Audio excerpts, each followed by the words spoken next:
un minuto de su presencia que 2 meses de actividad.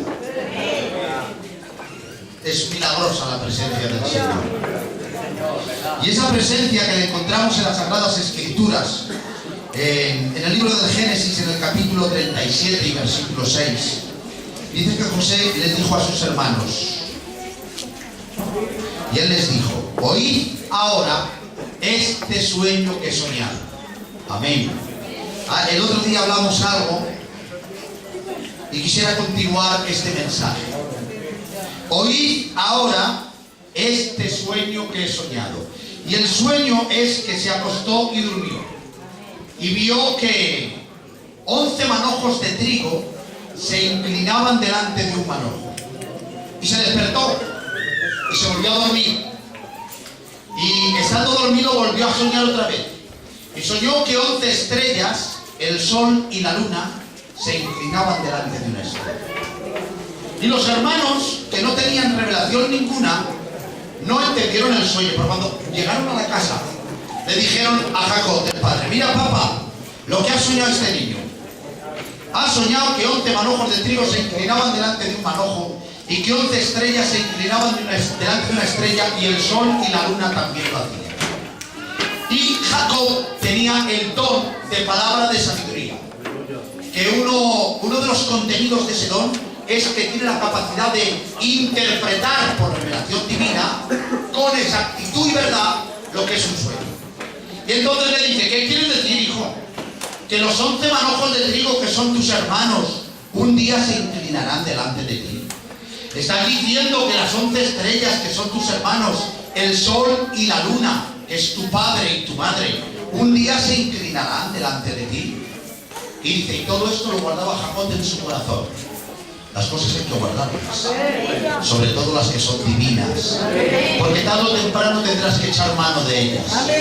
Las lecciones de Dios no pueden quedar en el olvido, porque no pierden vigencia, siempre tienen efecto. Guárdala y haz uso de ella en su momento.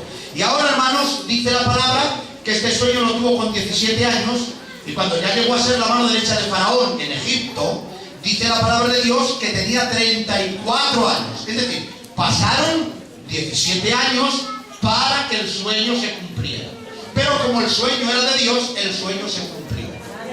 Pero el sueño que era de Dios no solamente reveló lo que iba a suceder en el futuro, sino que reveló la naturaleza de los personajes que estaban en el sueño. Y me llama la atención ver la opinión que Dios tenía de los hermanos de José. Porque cuando yo leo la Biblia y veo el trato que le dispensaron a José, la envidia con la que le trataron, la arrogancia que tuvieron con él, la frialdad que tuvieron para ocultarle a Jacob durante 17 años, hermanos, que José no estaba muerto, sino que estaba vivo. Cuando veían a su padre que no comía en la mesa, cuando veían a su padre que lloraba en la madrugada la muerte de un hijo que estaba vivo, cuando veían a su padre que salía de la casa quebrantado y roto mientras ellos se hinchaban a comer, y se iba a llorar por los olivares, por la ausencia de su hijo José, y que no fueron capaces de desengañarle y de decirle: papá, que está vivo el niño.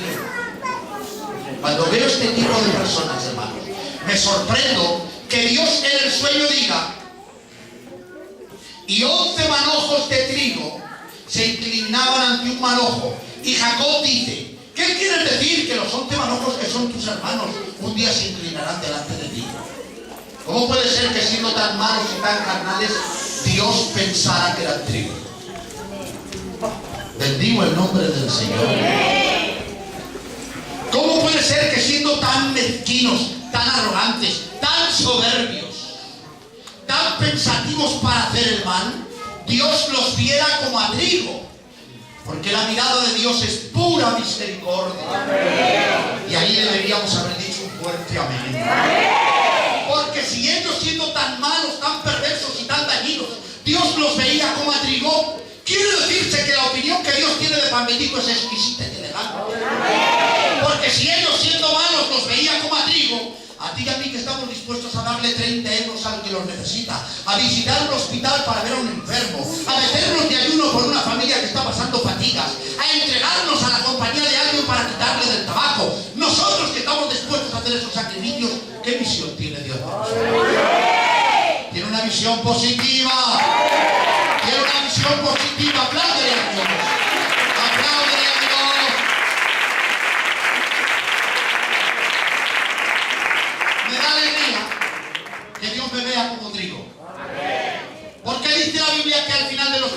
recogerá el trigo en su granero.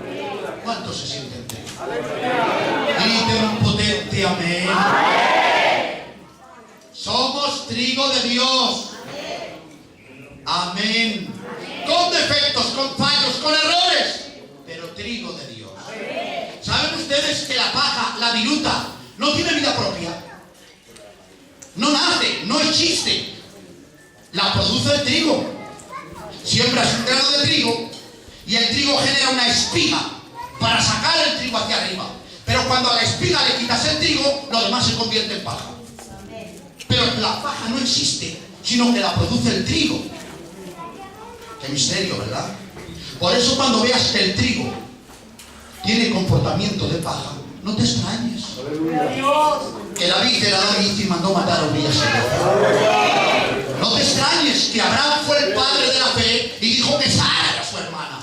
Porque el trigo tiene fallos, el trigo tiene errores, el trigo tiene equivocaciones, el trigo tiene defectos. Pero somos trigo de Dios. Bendigo el nombre del Señor. Si me sigues con una libreta te vas a encontrar miles de defectos. Incluso a ti cuando yo, por ejemplo, te digo cualquier predicador que el hermano fulano haga una oración en voz alta, que la hermana Mengana levante su voz delante del Padre. Ayer, antes de ayer, ¿qué has hecho? ¿Qué has dicho algo indebido? Que no lo sabe el pastor, que la congregación no tiene nota ni constancia de lo que has dicho en privado, pero sí lo sabe tu conciencia. Y hermanos, lo ha sellado, lo ha analizado. Y cuando yo te mando a orar, enseguida Satanás te trae aquel hecho negativo y te lo restrega por la conciencia. Y te dice, anda, Genares, pecador, ¿cómo vas a orar? Si mira lo que has hecho, y mira lo que has dicho, que no vale. Mira la palabra del otro día, tú dime lo que quieras, pero Dios dice que soy trigo. Somos trigo de Dios. Somos trigo de Dios. Apláudele con fe al Padre Santo.